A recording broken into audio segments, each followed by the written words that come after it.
Just southwest of Mount Sonder there, straddled in between the Red Bank shear zone and the Gardner Thrust area, and just along here you've got a circular structure here which is interesting. This hasn't been made by the Alice Springs orogeny. It was in fact made by a different event.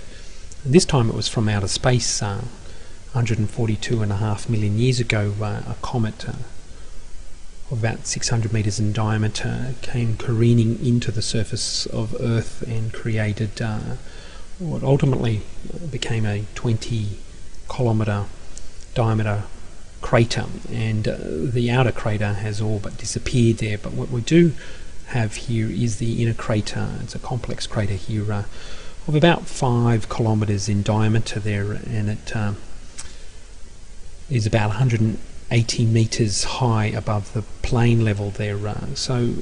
Comet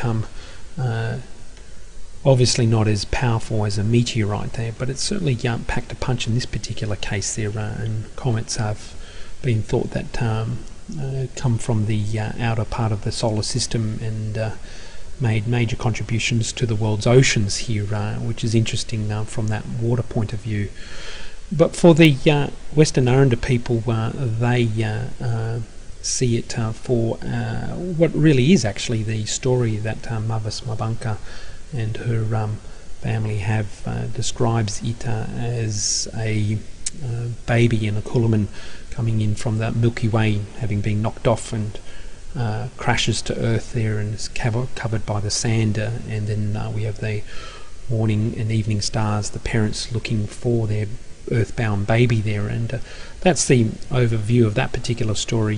But it is interesting actually, because it reflects a reality of how it was actually formed there, which gives you some regard for how Aboriginal people see these features there, and in most cases it is very much squared off with reality there. And again, this is a powerful demonstration that you may be moving across the country in a two-dimensional way there, but when you move through these interesting terrains there, you build up a three-dimensional picture as to how it actually looks like, and then perhaps even a four-dimensional interpretation of that that gives you the basis of a story that reflects the reality of the formation of this particular range there. So it cannot be disregarded that this story is certainly a reflection of the reality itself. They're locally known as Nurula, and certainly worth exploring. If you've gone as far as Mount Sonder, you might as well keep going and head out along the Mereenie Loop and check it out for yourself. And then as you do, come back in towards Hermannsburg, where the Finke River runs through.